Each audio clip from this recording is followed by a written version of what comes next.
We are so very lucky to have a Filipino mom. I agree. Would you like to know why? Why? It's because she is really great at cooking some delicious desserts and different kinds of food.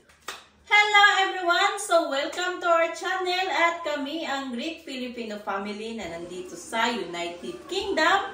So for today's video is gagawa na naman ako ng suman, yung pang merienda. So ang gagawin ko ngayong suman is yung malagkit na suman, yung flour na siya, at lalagyan ko ng tsokolate. So chocolate flavor na suman ang gagawin ko ngayon. At sana magustuhan ng mga anak ko ang merienda nila mamaya or bukas or whatever nilang kakainin. So, hope you like this video and enjoy watching! So, first, haluin natin ang glutinous rice flour or yung malagkit na rice flour. Ilagay ang sugar. So, i-mix natin lahat ang coconut milk, gata, and coconut milk, at yung chocolate. So, i-mix natin lahat. Tapos, gawin siyang parang dough. And, after that is balutin sa dahon ng saging. So, meron pa akong natira ng dahon ng saging. Kaya naisipan kong gumawa ulit ng suman. Pero this time is chocolate flavor. So, I'm gonna start making now para merienda nila mamaya or bukas. And, minix ko na lahat. So, ito na yung itsura ng malagkit na bigas harina. Yung dough niya. So, ayan. Ayan. So, ready na siyang ibalot sa dahon ng saging. And, before siya ibalot, kailangan muna nating tawag ito, kung sa Bisaya pa, ihaw ang saging sa kalayo. Yung ilagay sa apoy para parang mag-ano siya, yung ang hirap i-explain. Parang sa yung half cook para siya, para pag ibalot mo yung suman hindi mabibiyak. So para siya maluto ng konti. So yan, may apoy na siya. So ilagay sa top. So ganyan lang. Pag mag-change na yung kulay niya, i-take out nyo. So, tapos ko na siyang i-half cook. So, this time is ika-cut na natin yung, ika-cut ko na yung dahon ng saging. So, before nyo balutin, make sure wala to siya. Make sure i-cut nyo ito. Are those parts of the banana leaves no good? Yes. Kasi ito, kapag i-roll mo kasi, to siya, yung matigas siya i-roll. So, dapat nakatanggal to. Nakat ko na lahat. So, bago ko ilagay yung dough i-roll ang dough dito sa dahon saging. So, muna natin? I-wipe. Linisin muna natin kasi may puti-puti. Yung pag lagay ko sa apoy, may mga puti-puti siya. So, dapat tanggalin yung mga puti-puti. So, So, i-wipes. Ano ba yan sa Tagalog yung i-wipes? Ipahidan? Linisan ba? Linisan na buang ko. What does puti-puti mean? Puti, white. Oh.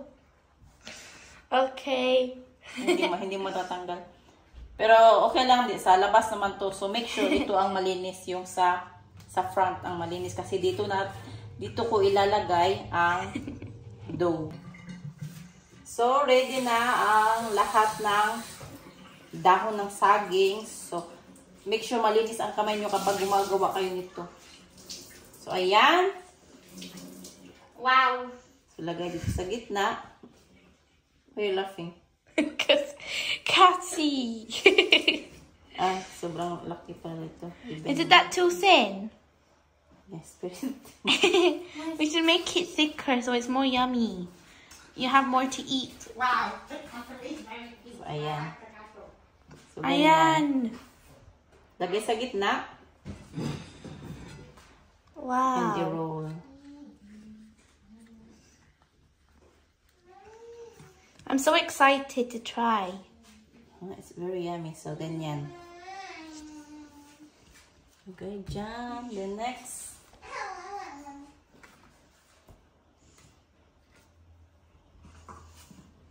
So, malinis yung kamay ko, ha? Hinugasan ko muna tapos nagsabon ako sa kamay ko. Bago ko gawin itong ano, pag-roll ng suman. Very fluffy. Yan, natapos ko nang i-roll yung suman. So, this time is, i-ano na natin, yung i-tied up sila 2 by 2. Ganyan. Yan. So, ganyan yung pag-tied up ng suman. So, dalawa. So, ganito kami magsuman ng mga Bisaya. So, before lutuin is, ganito siya. I-tied up siya. Yung partner by partner. Tapos, dulo by dulo yung pag-tied up niya. Yan. Pakita ko sa inyo ulit. So, ganyan.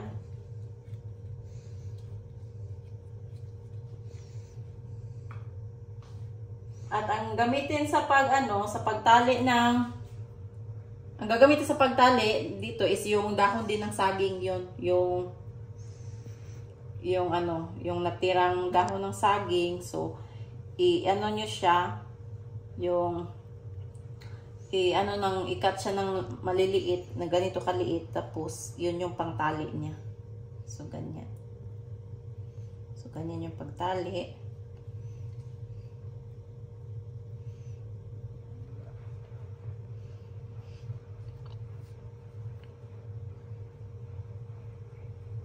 Ayan.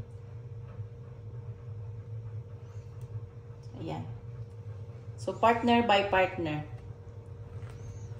Ayan yung nagawa ko. So, nakagawa ko ng 8 pair ng suman. So, ayan. So, 2, 4. Then, another 2, 4. So, 16 siya lahat. 16 piraso.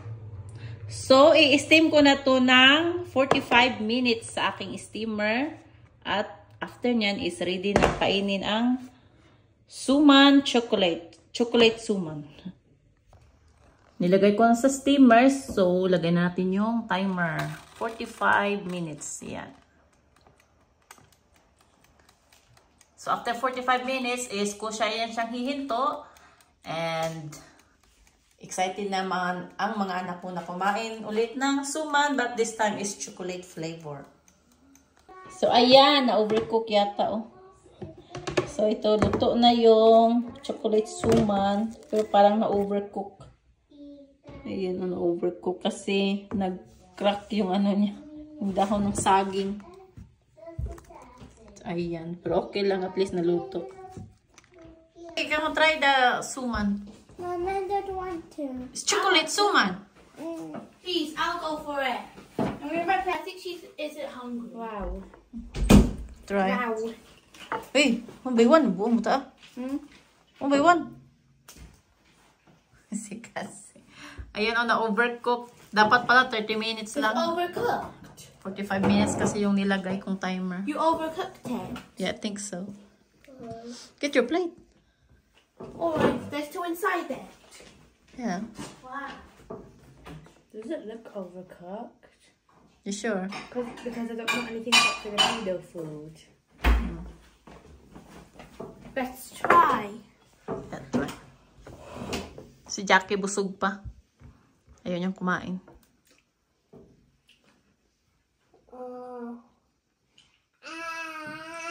So, what can you say about the chocolate suman?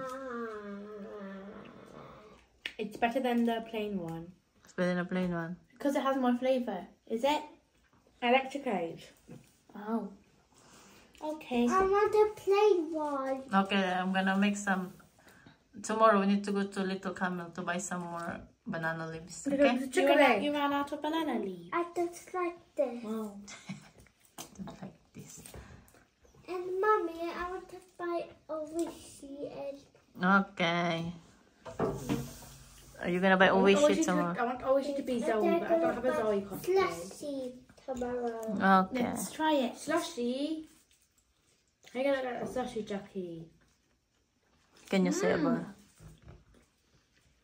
Nice? You like it? I like the flavour. I like the sticky texture. It's like a mochi. Is it basically mochi? Yes, like a mochi, because the mochi is made from sticky rice flour. Oh. But that one is a... Better. It's like a cake, but a rice cake, but inside the coconut banana leaves. Oh. Look. Look, it looks so yummy. Sorry to offend anyone. Stop. Sorry to offend. We are so very lucky to have a Filipino mum. I agree. Would you like to know why? Why? It's because she is really great at cooking some delicious desserts and different kinds of food. They all have a very nice taste. It's always better to cook something cooked by your Filipino mum than buying things from a supermarket. That's all I agree with that. It doesn't only have to be about food. Yeah. What else? You are the best. Very caring. You raised us with your best food and your best personality. Yeah. Si Jackie, hindi nagustuhan. Try, Jackie, is nice. You like it now? Yeah. Sure. Yeah. Thank you for your lovely comment about the Filipino mommy like me. You're very welcome. Thank you, Jackie. You're welcome. You playing Alexa? Yeah. Yeah. Sarap na sarap si Cassie sa sa suman, sa chocolate suman. Can I eat more? Yeah, si Philia din. So sarap. Delicious. Sarap na sarap sila. It's better than the ones from Philippines. When we went on holiday, there was some in there, I think. I think we had some, did we? No, you never had suman. It's bibingka. You have bibingka. Yeah. The one we buy from the market. It was different. That's different. That's a rice suman. Suman bigas. I really like sticky food. You like sticky food? The texture is chewy. So, how many did you eat now? So the 3. My third one. Your third one. It's very yummy because you eat lots. Ayan, gustong-gusto nila ang suman, chocolate flavor suman. The more I eat this, the more I love your food. Okay? Can you make, Mommy? And when it runs out, I love you so much. There's udon in your fridge and you never cook it. When are you gonna cook the udon? Udon. Not udon. I don't know. Maybe tomorrow. I don't know yet.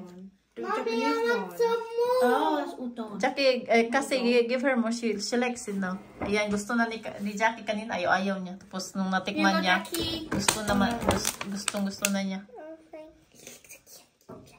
Oh, do you like it now? No. Yeah.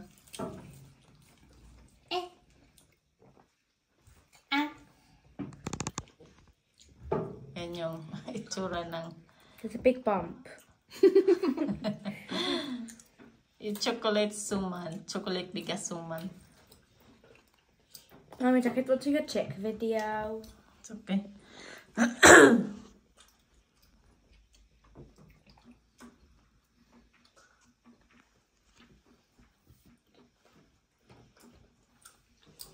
No.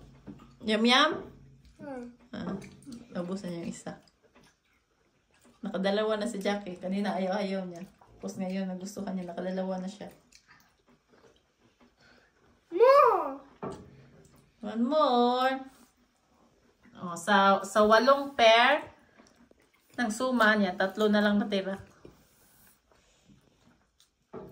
So, 5 pair na kain nila. Give her more kasi.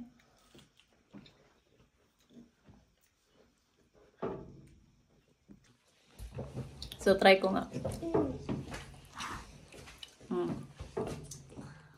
Sarap nga. Sarap. Let's try. Malagkit na suman. Chocolate flavor. Try. Masarap. Try nyo. And make sure... Anyone left? Make sure may gata para masarap. Now I'm full. Thank you, Mommy. Welcome. It tastes very delicious. So, ito yung pang last. Kainin ko lang. So, dalawang natira. So, yung kinain ko. So, dalawa ang sa akin, dalawa ang ka Jackie. Tapos, si Pilya at saka si Cassie, tag 6 each sila. 6 pieces each ang nakain nila. So, sarap na sarap talaga sila. So, naubos namin lahat. Ang ginawa kong chocolate flavor na suman. Malagkit suman. Masarap. At ayan, nakita nyo naman, gustong-gusto ng mga anak ko, ang suman, malagkit suman na chocolate flavor. So, sarap na sarap sila. Naka-anim si Cassie, naka-anim si Pilya. Tapos si Jackie at ako is tigda-dalawa kami. So, ayan, sana nagustuhan nyo ang aming video for today. And sa mga nag-subscribe na sa amin, so always and forever, maraming salamat sa inyo lahat. At sa mga hindi pa nag-subscribe, please subscribe our channel. And please like and share our video na rin. So maraming salamat talaga sa inyo lahat. So ngayon, alas 4 na ng hapon. So pupunta na naman kami ngayon sa karinderya. Kasi kailangan nila ng help ko kasi sobrang busy kapag Friday and Saturday. So thank you so much for watching and see you soon. See you in the next vlog. Bye-bye!